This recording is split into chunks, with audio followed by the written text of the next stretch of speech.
Zeus menghela nafas dan kemudian berkata, aku rasa mungkin kalian yang tidak memiliki kualitas diri. Apakah ini cara kalian memperlakukan penyelamat kalian? Kasihan Kaktokia terlahir di keluarga kalian. Krusno semakin marah, diam gadis kecil, aku tidak memerlukan didikanmu. Ayo pergi. Reka berkata pada Zeus Valkyrie, tidak perlu memperdulikan orang seperti ini. Zeus mengangguk dan pergi mengikuti Reka. Krusno dan Natsu berjalan keluar sambil mengomel. Setibanya di lantai pertama, mereka pun tercengang. Tentara bersenjata memenuhi seluruh gedung. Apa yang telah terjadi di sini? Pada saat ini, ada yang turun dari lantai atas. Mereka berdua melihatnya dengan seksama dan terkageti. Tidak tahu apakah Greg pingsan atau sudah mati. Dia dipapa orang turun dari lantai atas. Darah menetes di sepanjang jalan. Sebenarnya siapa yang telah turun tangan pada Greg? Setelah meninggalkan Napolo Building Corp, Reka segera menghubungi Tokia untuk melaporkan keadaannya. Tokia baru merasa lega setelah berulang kali memastikan bahwa Zeus baik-baik saja. Zeus, cepat pulang, jangan berkeliaran lagi. Jangan sampai Greg mencari masalah denganmu lagi. Zeus berkata, Kak, jangan khawatir, Greg tidak akan pernah bisa berkeliaran di luar lagi. Tokia, hati-hati dalam mengemudi, pelan-pelan saja. Dia tidak tahu bahwa Greg sudah lenyap. Iya, baik. Zeus menjawab dengan acuh tak acuh dan menutup teleponnya. Kemudian, dia menatap Reka dengan penuh rasa ingin tahu. Reka merasa tidak nyaman dipandang seperti itu, kenapa kamu melihatku seperti itu? Zeus berkata, kakak ipar, aku tidak menyangka ternyata kamu adalah Tuan Agung Valkyrie yang legendaris itu. Sebenarnya, kamu adalah idolaku. Aku merasa seperti sedang mimpi bisa berhubungan dekat dengan idolaku. Reka berkata, itu hanya nama panggilan. Zeus, kakak ipar, kamu begitu hebat, lalu kenapa kamu tidak memberitahu Kaktokia identitasmu yang sebenarnya? Kepala Reka terasa sedikit sakit, kakakmu tidak menyukai Tuan Agung Valkyrie. Zeus, kenapa? Reka berkata, dia merasa bahwa dirinya dan Tuan Agung Valkyrie berasal dari dunia yang berbeda. Zeus, oh. Reka berkata, oh ya, jangan beritahu kakakmu tentang identitasku. Jika tidak, dia pasti akan berpisah denganku. Saat ini aku sedang berusaha untuk menjaga hubungan ini. Di saat yang tepat, aku pasti akan memberitahunya. Zeus, oh. Dia menundukkan kepalanya dan tenggelam dalam pemikirannya. Zeus sudah aman, Tokia juga tidak ada beban pikiran lagi dan bisa menandatangani kontrak dengan keluarga Eropa dengan lancar. Setelah tanda tangan kontrak, dia bergegas pulang untuk menemui Zeus. Sesampainya di rumah, dia melihat Zeus sedang menonton televisi. Tokia bertanya, Zeus, bagaimana cara kamu melarikan diri dari rumah keluarga Napolo? Zeus menunjuk televisi dan berkata, lihat berita. Berita. Tokia melihat televisi dengan heran. Hari ini, keluarga Napolo di kota Geffen telah dicurigai mencuri senjata militer. Mereka sedang diselidiki dan ditangani sesuai dengan hukum, properti disita dan orang yang terkait akan dikirim ke pengadilan militer. Kolonel Lone Wolf yang langsung memimpin tim untuk menjaga penyebaran dengan ketat agar tidak ada yang lolos. Tokia tercengang, keluarga Napolo yang begitu besar lenyap begitu saja.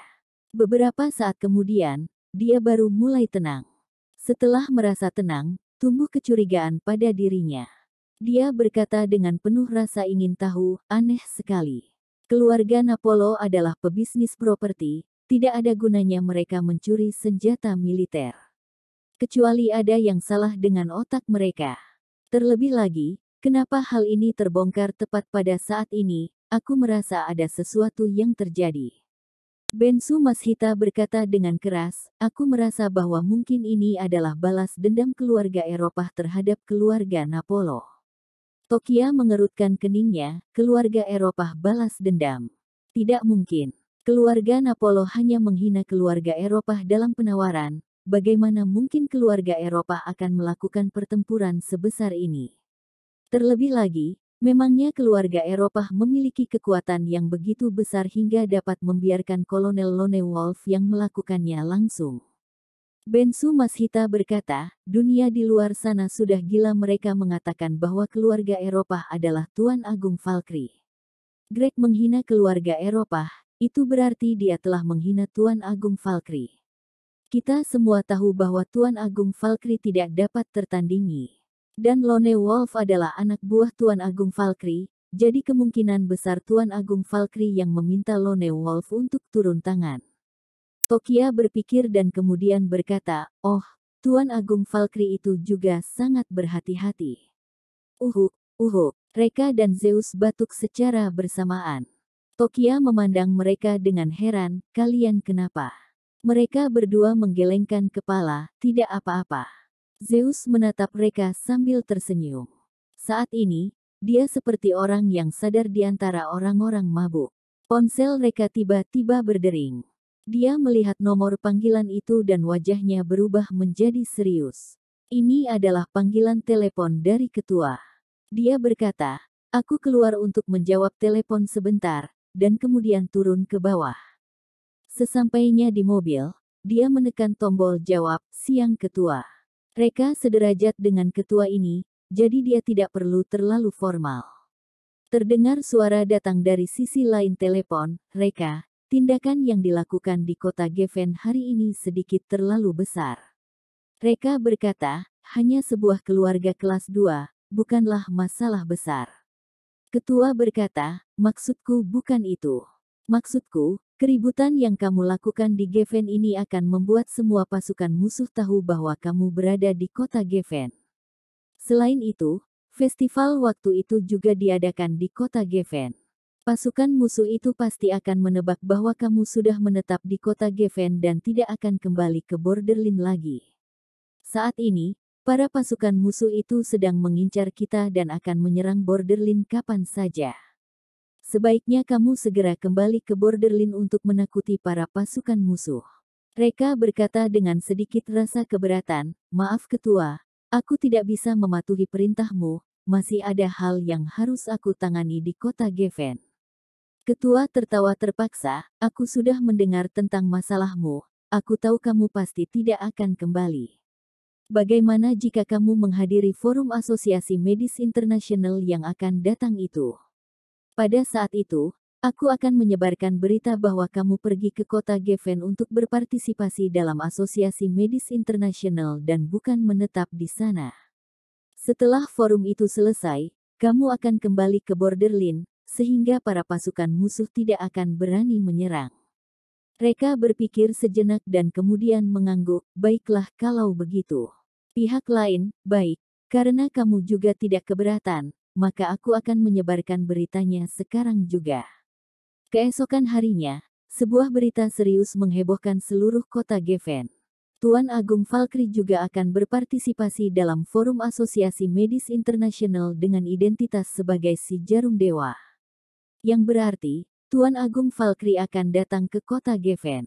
Mereka mungkin memiliki kesempatan untuk bertemu dengan Tuan Agung Valkyrie. Mendengar berita ini, semua orang merasa sangat senang. Tentu saja, yang merasa paling tergoncang adalah para pekerja pengobatan tradisional. Mereka memiliki kesempatan untuk berpartisipasi dalam Asosiasi Medis Internasional, dan mungkin bisa berkontak fisik dengan si Jarum Dewa. Dalam sesaat, harga surat undangan Asosiasi Medis Internasional melonjak tinggi dan sangat sulit didapatkan. Sebagai seorang ahli pengobatan tradisional senior, Bensu juga merupakan orang pertama yang mengetahui berita ini. Suasana hatinya sangat rumit. Tentu saja dia sangat senang karena Tuan Agung Valkyrie bisa menghadiri Asosiasi Medis Internasional, karena ini adalah kesempatan bagus untuk mempromosikan ahli pengobatan tradisional. Tetapi sayang sekali, dia tidak memenuhi syarat untuk berpartisipasi dalam Asosiasi Medis Internasional sehingga dia tidak dapat menyaksikan keahlian si Jarum Dewa secara langsung. Pada saat sarapan, dia terlihat murung. Reka penasaran dan bertanya, ayah, ada apa? Kamu terlihat tidak bahagia. Bensu berkata, tidak apa-apa. Hanya saja aku merasa sangat disayangkan karena aku tidak bisa menghadiri asosiasi ahli pengobatan tradisional. Reka mengeluarkan 2 tiket dan menyerahkannya kepada Bensu. Ayah, aku punya 2 tiket. Ini untukmu. Tokia dan sekeluarga tercengang dan memandang Reka dengan heran. Semua orang tahu bahwa saat ini sangat sulit untuk mendapatkan tiket masuknya. Dari mana Reka mendapatkannya? Selain itu, dia mengeluarkan 2 tiket itu dengan santai seolah sedang mengeluarkan uang Rp2.000. Bensu mengambil tiket itu dengan tangan gemetar dan melihatnya dengan seksama. Sesaat kemudian, wajahnya memerah. Asli, ini benar-benar asli. Reka, dari mana kamu mendapatkan tiket masuk ini? Reka menjawab, apakah kalian masih ingat dengan Katie Bulser? Putri pemilik Hotel Kingsley. Waktu itu kita menyembuhkan cerebral infark ayahnya, jadi dia memberikanku 2 tiket masuk. Bensu, oh, ternyata begitu. Tetapi meskipun aku memiliki tiket ini, aku khawatir aku tetap tidak bisa menghadirinya. Reka bertanya, kenapa? Bensu menjawab, forum menetapkan bahwa setiap organisasi hanya dapat mengirim 2 orang untuk berpartisipasi. Rumah sakit mata hati tempat aku bekerja sudah mengirimkan 2 nama itu. Kecuali, aku mengundurkan diri dari rumah sakit mata hati dan mendirikan gedung kedokteran sendiri, lalu berpartisipasi sebagai seorang wira swasta. Reka menjawab dengan santai, kalau begitu, keluarlah dari pekerjaanmu dan mulai mendirikan gedung kedokteran.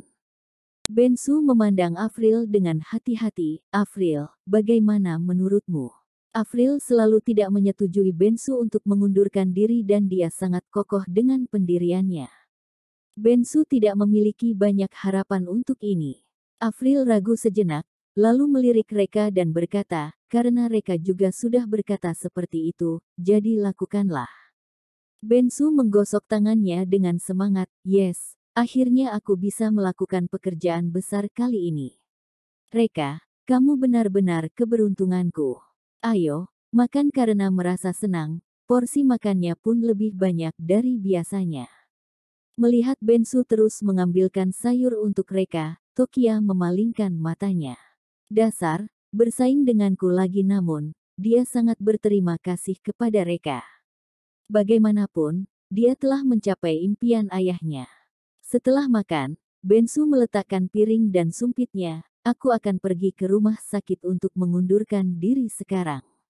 Reka, bagaimana kalau kamu menungguku pulang di rumah, lalu kita keluar untuk melihat-lihat toko dan mengurus yang lainnya? Reka menjawab, oke, tidak masalah. Bensu pergi. Tokia baru makan beberapa suap nasi, dan sudah menyeka mulutnya untuk pergi bekerja. Setelah memenangkan proyek besar Love Felicity, kedepannya Tokia sudah akan menjadi sangat sibuk. Zeus tiba-tiba menghentikannya, Kak Tokia, tolong atur pekerjaan untukku, aku ingin bekerja denganmu. Tokia sedikit terkejut, Zeus, kamu adalah mahasiswa lulusan S3, apakah kamu yakin mau bekerja di pabrik kecilku? Zeus menjawab, Kak Tokia, meskipun saat ini pabrikmu kecil, tetapi aku yakin kedepannya kamu akan berkembang pesat dan menjadi pemimpin dalam industri. Bercanda. Reka merupakan batu loncatan bagi Tokia. Tidak mungkin jika dia tidak bisa berkembang dengan cepat. Tokia, apakah kamu minum madu hari ini? Mulutmu sangat manis. Baiklah, kamu bisa menjadi sekretarisku terlebih dulu, aku akan memberimu gaji sesuai standar tertinggi. Terima kasih Kak Tokia. Zeus melompat gembira dan pergi bersama Tokia. Tersisa Reka dan Afril. Afril mengambil piring dan sumpit sambil berkata, Reka, beberapa hari lagi adalah hari ulang tahun Tokia ke-23. Berdasarkan adat kampung halaman kami, ulang tahun ke-23 adalah, jadi kita harus mengadakannya dengan mewah, menurutmu? Reka berkata, baik, kalau begitu kita adakan yang mewah. Afril, baik, aku akan memberitahu kerabat di kampung halaman. Reka tidak menyangka bahwa Tokia baru berusia 23 tahun, hampir 10 tahun lebih muda darinya.